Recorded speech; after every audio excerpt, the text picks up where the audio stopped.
Quand nous avons commencé à travailler sur le sujet il y a 2 ans et qu'on m'a demandé d'intervenir, je me suis dit, mais qu'est-ce que je vais pouvoir raconter? Parce que le cadre juridique, il est clair, il est précis. Et puis je me suis penchée sur la question. J'ai commencé à lire, à regarder, à chercher. Puis j'ai découvert plein de choses qui m'ont interrogée, qui m'ont interpellée. Et je vais essayer de vous en faire une présentation succincte, tout en restant autour de mon domaine de compétence, qui est la législation, et donc ce cadre juridique qui concerne le changement de sexe en droit français. Alors on peut se dire, qu'est-ce qui vient faire là le droit? Parce que le sexe, ça reste une dominante personnelle, hein. C'est nous, c'est notre rapport au corps. Puis on ne choisissait pas. Maintenant, on a la possibilité de revenir, de le changer. Et c'est notre décision, notre intime. Donc, qu'est-ce qu'a à avoir le droit dans tout ça? Vous allez voir que c'est pas si simple, parce qu'il y a effectivement toute une histoire qui est liée avec le genre dans notre société et dans notre droit français. Et celui-ci est venu l'encadrer. Voilà, donc j'espère que je ne vais pas trop vous endormir et que ça va se dérouler comme ma réflexion assez facilement. Alors voilà, en droit français, le sexe, pourquoi le droit ça me préoccupe? Parce que c'est un élément de la détermination du statut juridique. Vous savez que pendant très longtemps, la femme avait un statut juridique qui était différent. Et ce statut, il était déterminé comment? Mais au moment de la naissance, est-ce qu'on était un homme ou est-ce qu'on était une femme? Si on était une femme, les droits n'étaient pas les mêmes, donc les droits étaient différents de par son statut juridique. D'où l'importance de le déterminer en droit français. Cette évolution a été rapide, vu qu'au XXe siècle, progressivement, la femme a acquis un certain nombre de droits jusqu'à l'égalité. Et les derniers, je dirais, parce que je me suis posé la question sur des situations un peu archaïques, qui différenciaient la femme de l'homme, notamment pour le divorce, par exemple, on peut se dire... on divorce et on va se remarier de suite, vu qu'on est libre, on est divorcé, on peut donc se remarier immédiatement. Mais en droit français subsistait une petite notion qui était le délai de viduité. Et ça s'appliquait juste à la femme, donc on divorçait, et le mari pouvait se remarier, l'ex-mari pouvait se remarier de suite, mais la femme, elle devait attendre 190 jours avant de pouvoir recontracter un mariage. Ça s'appelait le délai de viduité. Ce délai de viduité, il a disparu en 2004, simplement. Et oui, parce que la loi prévoit que est réputé être le père de l'enfant le mari de la femme. Donc, il faut s'assurer que la femme ne soit pas enceinte au moment du divorce. Donc, on estimait qu'il y avait ce délai de viduité qui permettait d'être certain que la femme n'était pas enceinte alors. Ça remonte à une époque où les échographies et tous les tests ADN et autres n'existaient pas. Mais c'est resté. Je trouvais que c'était une petite anecdote parce qu'après on connaît tous les évolutions des droits de la femme vers une égalité que j'appelle une égalité juridique, bien sûr. Hein. Je ne suis pas là pour débattre du statut des uns ou des autres. Donc tout ça pour dire qu'au final, le sexe, ou en tout cas la définition du sexe masculin ou féminin, a une importance par rapport aux droits des individus en droit français. Et hop, donc c'est un élément de l'état civil, vu que vous voyez régulièrement. Qu'est-ce qu'on a comme élément du droit civil? On a le nom, le prénom, le lieu de naissance, la date de naissance et le sexe masculin ou féminin. Ce sont des éléments qui sont nécessaires, qu'on nous demande systématiquement pour attester, pour vérifier de qui on est. Et pour le moment, le sexe fait partie de ces différents éléments qui permettent de valider notre identité. Et c'est prévu au sein du Code civil, où c'est un des éléments qui sont nécessaires au moment de la déclaration de la naissance de l'enfant. On doit déclarer, quand l'enfant est né, son nom, le prénom qu'on a, le nom de famille, le prénom qu'on a choisi, et avec le sexe de l'enfant qui est médicalement constaté au moment de la naissance par le médecin ou la sage-femme présente. Et donc, je vous disais, pour le moment, il subsiste le sexe au niveau de l'état civil, et on a deux cases à cocher, qui est soit le féminin, soit le masculin. Parce qu'en France, on est dans une société binaire, et donc on est l'un ou l'autre. On ne peut pas être autre chose, on n'est pas indéterminé. Pour le moment, au niveau du droit, c'est soit on est avec des appareils génitaux externes et on est qualifié de garçon, soit on n'a pas d'appareil génital externe et on est qualifié de féminin. C'est notre société chez nous. Mais peut-être qu'un jour ça évoluera, vu qu'on voit qu'en Allemagne, depuis 2017, à côté du sexe féminin et du sexe masculin, il y a une case maintenant qui est apparue dans l'état civil, qui est la case divers. On a eu aussi en Inde, en 2014, où on a eu une case neutre qui est apparue. Alors on pourrait se dire, ben en Inde, oui. Il y avait, alors c'est une reconnaissance juridique du statut des individus. Parce qu'en Inde, ça faisait longtemps qu'il y avait, à côté des hommes et des femmes, d'autres identités, d'autres genres qui étaient reconnus, mais qui socialement n'ont pas de statut. Et donc cette reconnaissance d'un statut neutre à côté du statut féminin ou masculin est venue leur donner une reconnaissance juridique. Le Pakistan a suivi son voisin indien et a lui aussi reconnu, après en 2018, un troisième sexe. Voilà. Donc c'est pas qu'ils n'existaient pas dans la société, c'est juste que le droit ne leur avait pas encore accordé de place. Voilà pour ma petite introduction. Donc le sexe est un élément de l'état civil, comme on vient de voir, mais alors pourquoi ? Pourquoi le droit se préoccupe de cette identification, de cette qualification sexuelle? Comme je vous l'ai dit, pour apporter des droits ou des devoirs. Mais progressivement, cette hypothèse a tendance de disparaître, vu qu'on est dans une société où on prône l'égalité entre hommes et femmes. Donc, quel intérêt de pouvoir continuer à mettre en avant le sexe dans notre identité pour une reconnaissance de droits, vu que nous avons tous les mêmes droits de par notre naissance, quel que soit notre sexe.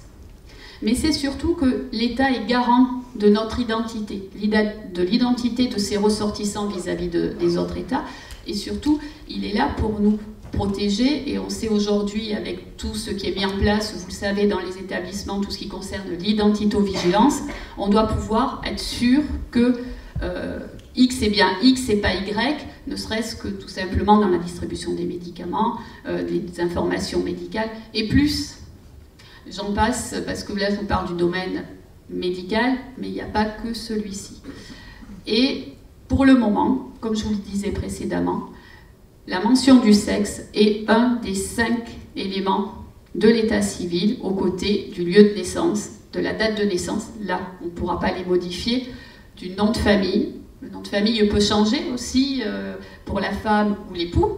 En cours de si on se marie, on a la possibilité de prendre un nom d'usage, même si son nom de naissance ne changera jamais.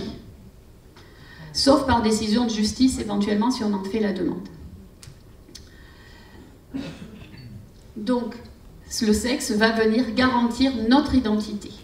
C'est pour ça que c'est le juge qui va pouvoir valider la modification ou pas d'un de ces éléments-là. On le faisait depuis un moment pour le nom de famille. Si on souhaitait changer son nom de naissance, on pouvait. Il fallait saisir le juge pour l'obtenir. Et il en est de même donc pour le sexe. Alors, la partie principale sur laquelle je pensais m'attarder, et sur laquelle je m'attardais, c'est les conditions de ce changement de sexe. Donc je vais saisir le juge pour lui demander, et lui dire, voilà, j'ai été désignée comme sexe masculin au moment de ma naissance, mais je me sens, je suis reconnue, je suis une femme, et je veux mettre en cohérence mon état civil avec la personne que je suis. Donc je veux que vous modifiez mon sexe à l'état civil. Alors, il y a eu une grande évolution parce que ça ne s'est pas fait naturellement. Les personnes ont saisi la justice et progressivement, il y a eu un cadre qu'on appelle un cadre jurisprudentiel. C'est le législateur qui, au fil des demandes, excusez-moi, pas le législateur, ce sont les juges qui, au fil des demandes pour lesquelles ils ont été saisis, ont réfléchi et ont validé et ont construit les conditions pour obtenir le changement de sexe. Et il y a eu un moment où la Cour européenne des droits de l'homme s'est prononcée et a condamné la France. Il lui a demandé de clarifier les choses. Et c'est à ce moment-là que le législateur a été saisi de la question, en 2016, et a posé un cadre. Et les conditions de changement de sexe sont rentrées à ce moment-là dans le Code civil. C'est pour ça que pour moi, il y a avant 2016 et après 2016.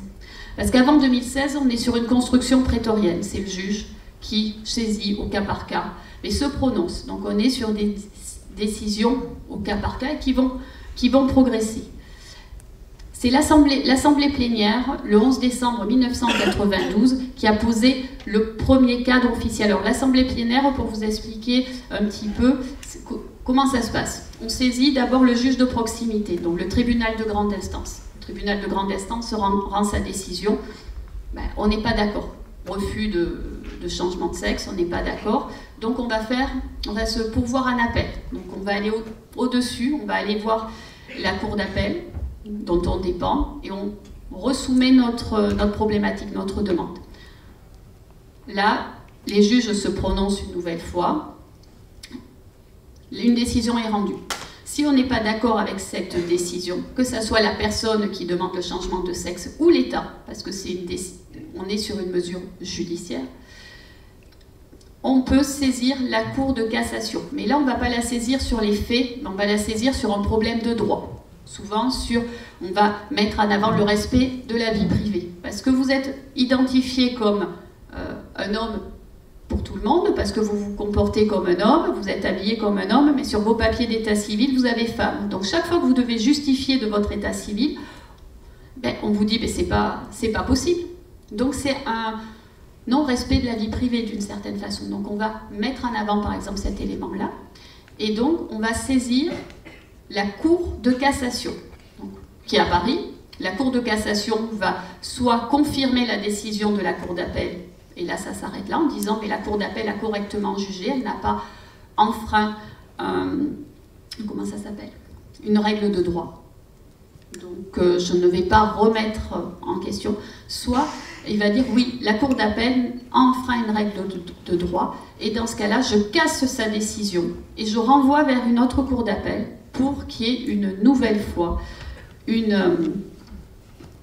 l'affaire soit instruite sur les faits. Si, ben là, on n'est toujours pas d'accord avec la décision, mais on ne va pas retourner en cour d'appel, on va aller sur l'Assemblée plénière. C'est une grosse cour de cassation qui va se réfléchir. Et c'est la dernière juridiction, elle va rendre vraiment une décision qui en droit est très importante. Et donc, l'Assemblée plénière en 92 a posé 3 conditions nécessaires pour obtenir le changement de sexe au niveau du droit. C'est que soit constaté un syndrome médicalement constaté de dysphorie de genre. Donc que ça soit une problématique médicale. Avoir subi un traitement chirurgical ayant fait perdre les caractères du sexe d'origine. Et avoir l'apparence physique et le comportement social de l'autre sexe. Et il dit voilà, maintenant, il dit au juge, si ces 3 conditions sont remplies, il faut valider le changement de sexe à l'état civil.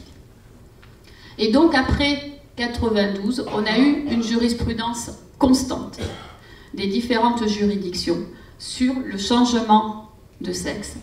Et le point crucial qu'il faut retenir, c'est que les juges ont toujours validé le changement de sexe à l'état civil quand ces 3 conditions étaient remplies.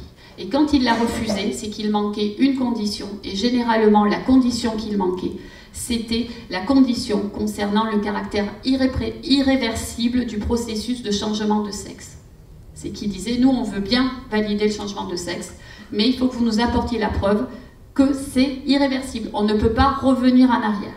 Et ce qu'il pointait par ce caractère irréversible, c'était l'intervention chirurgicale, avec l'ablation des organes masculins pour les hommes qui devenaient des femmes, et alors excusez-moi pour les termes, bon voilà, tous les examens, toutes les interventions chirurgicales pour le changement vraiment d'un sexe, et surtout la stérilité de la personne. C'était un élément qui était non négociable, et on a eu plusieurs décisions, Cour d'appel de Nancy par exemple en 2011, la Cour de cassation en 2012 qui a rendu 2 arrêts le même jour. Toutes ces décisions allaient toujours dans ce même sens. Et il y a des personnes qui, au fur et à mesure des refus, ils voulaient changer de sexe, mais ne voulaient pas subir d'intervention chirurgicale, forcément, ou ils trouvaient que le processus était trop long, parce que ça prend des années. Donc ça veut dire qu'on entame une hormonothérapie, on entame toute une transformation physique pour aboutir ou pas à l'intervention chirurgicale finale, et on a toutes les apparences du sexe opposé, mais à l'état civil nous renvoie toujours notre sexe de naissance. Et la Cour européenne des droits de l'homme a été saisie et la France a été condamnée. On lui a demandé de se mettre en conformité parce que ça ne respectait pas le droit au respect de la vie privée de l'individu. Donc, en 2016, le législateur s'est interrogé et a posé plusieurs critères plus souples. Alors, il a maintenu la mesure judiciaire, c'est-à-dire qu'on continue à devoir passer par le tribunal. Pour le moment, on ne fait pas une simple demande de changement d'état civil à la mairie, non, il faut saisir le juge. Mais on n'a plus besoin d'avoir forcément d'avocat, on peut se représenter soi-même. Et lors de la saisie du juge, il va falloir démontrer une réunion suffisante de faits qui vont apporter la preuve que le sexe de l'état civil ne correspond pas à celle dans laquelle on se présente et on est connu. Donc maintenant, ce n'est pas 3 critères impératifs, on est sur un faisceau d'indices. On doit fournir un certain nombre de preuves au juge, lui indiquant qu'on se comporte, on est connu, on est identifié dans un sexe qui est différent du sexe de notre naissance. Donc les exemples, les cas les plus fréquents, c'est apporter la preuve qu'on se présente publiquement comme appartenant au sexe qu'on revendique, qu'on est connu sous le sexe revendiqué par son entourage, et surtout qu'on a modifié déjà son prénom à l'état civil pour le rendre conforme à son apparence.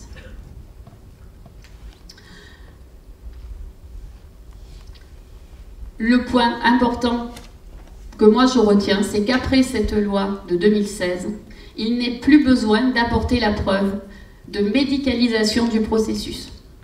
Le juge ne vient plus rechercher qu'il y a eu un changement biologique et donc une possible stérilité de la personne transgenre. Donc il y a de nouvelles conséquences qui vont apparaître suite à 2016, des conséquences qui n'avaient pas forcément été envisagées, notamment les conséquences liées à la filiation. Les conséquences concernant la problématique du mariage, on ne va pas les retrouver après 2016, mais je vais vous en parler un petit peu, parce qu'on les a eues sur la réglementation antérieure jusqu'en 2013 avec la loi sur le mariage pour tous. Ça va, je ne vous ai pas trop perdu pour le moment? Alors, les conséquences juridiques sur le mariage, je vais le faire rapidement. Avant 2013, pour être marié, il fallait être de sexe différent. Donc un homme pouvait épouser une femme, mais 2 hommes ou 2 femmes ne pouvaient pas se marier entre eux. Donc là, on avait le critère de l'identité sexuelle qui était recherché. Et donc il y a eu beaucoup de jurisprudence avec des personnes qui changeaient de sexe. Alors si le changement de sexe se faisait avant le mariage, mais il n'y avait pas de problème. La personne qui était née homme et qui avait maintenant le sexe à l'état civil de femme pouvait se marier avec un autre homme. Il n'y avait pas de problématique vu qu'on n'allait pas rechercher le sexe de naissance, il avait été modifié. La problématique se passait concernant le sort du mariage qui avait eu lieu avant le changement de sexe à l'état civil. Parce qu'avant 2013, comme je vous le rappelais, il fallait cette différence de sexe. Donc, un homme épouse une femme, pas de problème, puis l'homme ou la femme change de sexe. Alors, on a eu beaucoup de juridictions qui ont estimé qu'elles ne validaient pas le changement de sexe à l'état civil tant que les personnes se trouvaient dans le lien du mariage, parce que ça allait poser un souci. Mais on ne peut pas forcément contraindre non plus les personnes de divorcer ou de se séparer. Donc, il y a eu plusieurs réflexions, mais voilà. On a eu plusieurs plusieurs décisions, je vous en ai cité quelques-unes, le tribunal de grande instance de Besançon en 2009 et ou le tribunal de grande instance de Brest en 2011, qui ont refusé le changement de sexe à l'état civil au motif que les personnes étaient liées par le mariage, en disant ben oui, mais demain, comment ça va se faire? C'est pas possible, un mariage entre deux hommes ou deux femmes, c'est pas possible.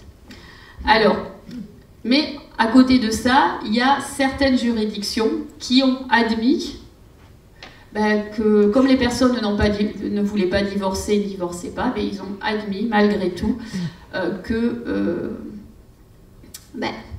le mariage continue à survivre malgré le changement de sexe. C'était par exemple la Cour d'appel de Rennes le 16 octobre 2012.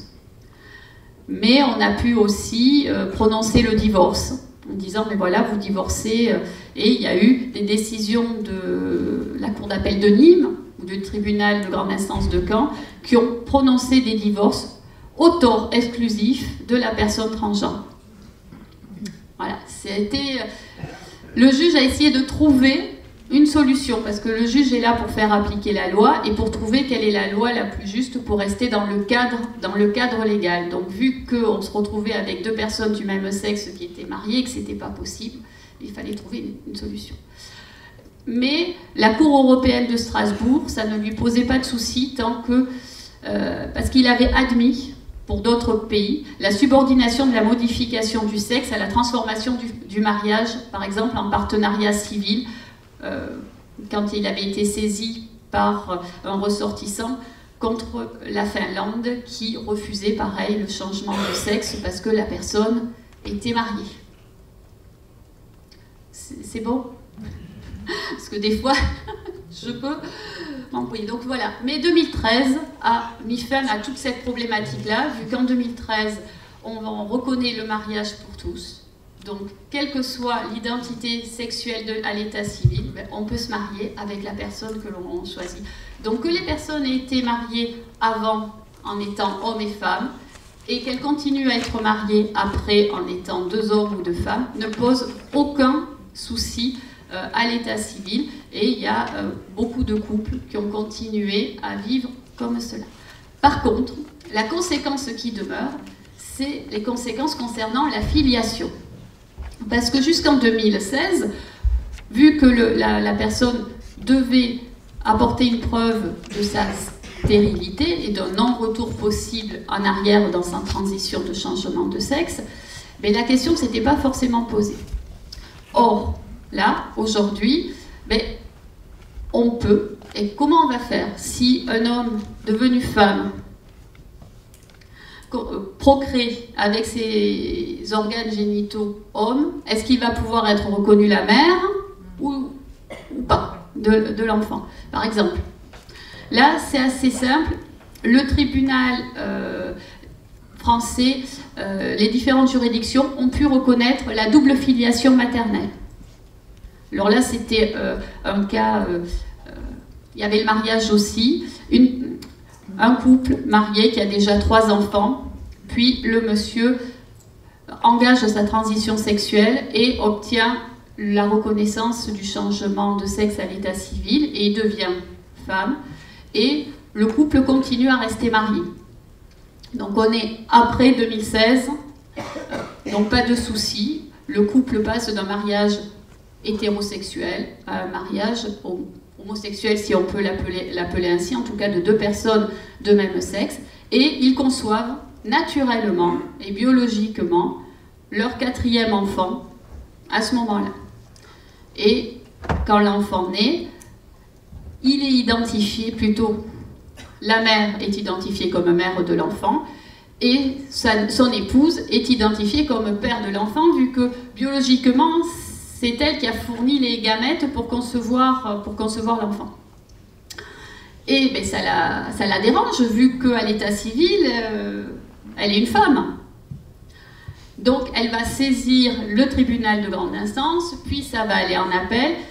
La cour d'appel de Montpellier, qui va être saisie en première instance, va dire « Bon, oui, effectivement, on comprend. Alors ce qu'on va faire, c'est qu'on va inscrire, au lieu de père, on va mettre parents biologiques. » Mais voilà, c'est pas satisfaisant pour ce couple de voir inscrit à l'état civil parent biologique. Donc ça va monter en cour d'appel, à cour de cassation à Paris, puis ça va redescendre à la cour d'appel de Toulouse, qui le 2 février 2022 va dire, écoutez, on va vous reconnaître comme mère et donc on va établir la double filiation. C'est sur le même principe que s'il y avait une reconnaissance ou une adoption réalisée par l'épouse de la mère de l'enfant. Donc il y a eu, en 2022, on a reconnu l'établissement de la double filiation maternelle. Ça a été assez simple. L'autre possibilité, c'est une femme qui engage son parcours de changement de sexe et qui devient un homme. Après la loi de 2016, changement à l'état civil validé. Et elle porte l'enfant et elle accouche. Alors est-elle la mère ou est-elle le père? Problématique juridique importante parce qu'en droit français, c'est l'accouchement qui fait la mère. Donc on peut pas déclarer ou reconnaître la personne ayant accouché comme étant le père de l'enfant. Elle est automatiquement reconnue comme la mère. Donc pour le moment, j'ai pas trop réussi à trouver de jurisprudence sur ce thème-là en droit français. Je pense que ça ne va pas tarder. Par contre, la Cour européenne des droits de l'homme a été saisie à plusieurs reprises sur ces cas-là, parce qu'on les a retrouvés aussi. La France n'est pas le seul pays à rencontrer ces questionnements juridiques. Les autres pays de l'Union européenne rencontrent les mêmes. Et pour le moment, la Cour européenne des droits de l'homme a reconnu qu'une décision de l'État reconnaissant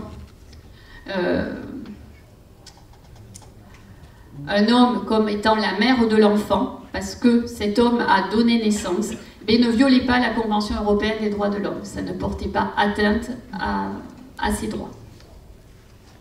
Donc ça reste un peu sur une problématique quand même qui soulève quelques questionnements, parce qu'effectivement, la vie privée, si sur l'état civil c'est marqué mère, mais que c'est voilà. C'est une problématique juridique qui, à mon avis, va devoir évoluer d'abord par la jurisprudence, comme on l'a fait sur cette thématique depuis le départ, avant d'être tranchée. Parce qu'aujourd'hui, je parlais tout à l'heure d'égalité entre hommes et femmes. Effectivement, avec le mariage pour tous en 2013, on a gommé dans le Code civil beaucoup de mentions relatives à la femme ou à l'homme, en parlant par exemple des époux et plus du mari ou de la femme.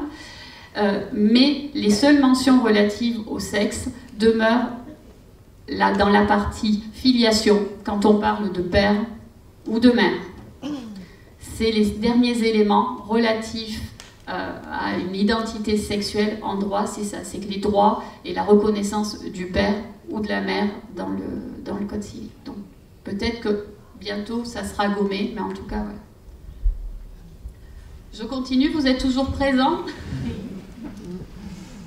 Voilà, donc après, je me suis dit, est-ce que notre société pourrait partir vers une dégenrisation, c'est-à-dire qu'on ne parle plus d'homme ou de femme, que le sexe n'apporte plus aucun droit, ou plutôt vers une débinarisation, où à côté du terme masculin ou féminin, comme j'en ai parlé en introduction, mais on se met à avoir un troisième ou quatrième genre possible. Alors, effectivement, je me suis beaucoup questionnée à ce moment-là. Je me suis dit, bon, on est en train de partir dans une société où on ne peut plus parler de genre masculin ou féminin, où on parle de l'individu dans sa globalité, où on veut une égalité de droits pour tous. Par contre, en parallèle, j'ai entendu qu'il y avait cette histoire de congé menstruel. Ça a été adopté en Espagne en 2023, donc qui accorde un droit en lien avec le caractère sexuel, vu que c'est le congé menstruel. Donc, par définition, le congé menstruel est destiné aux femmes. Donc, on revoit, on réintroduit, alors qu'on veut une neutralité, on réintroduit des lois qui sont là pour protéger, pour accorder un avantage, mais à une catégorie liée au sexe, en tout cas au genre de la personne. En France, on a eu ce projet qui a été déposé le 20 février 2024 et qui n'a pas abouti. Donc la réflexion est arrivée aussi chez nous. Voilà. Donc c'est vrai que pour le moment, on continue à parler du genre et à mettre en avant soit les hommes, soit les femmes pour les protéger. Donc peut-être que c'est pas vers ça qu'on va tendre, mais peut-être plus vers une débinarisation. Et effectivement, la Cour de cassation a consacré la binarité de notre société dans une de ses décisions en 2017, en disant que pour garantir l'organisation sociale et juridique, on avait besoin de cette notion, de cette qualification de genre. Mais rien ne nous empêche de nous limiter qu'à 2 catégories de genre, aux hommes, aux femmes. La loi ne prévoit pas d'une limite dans cette binarité. Donc on pourrait dire qu'on pourra avoir, comme a fait l'Allemagne, une 3e case autre. Pourquoi pas? Et pour en conclure là-dessus, je cherche ma petite note d'hier soir, c'est que Balzac, peut-être, avait prédit quelque chose dans la comédie humaine, parce que dans le Père Goriot, devant la devanture de la maison Vauquier, il est marqué en dessous « Pension bourgeoise des 2 sexes et autres ». Merci.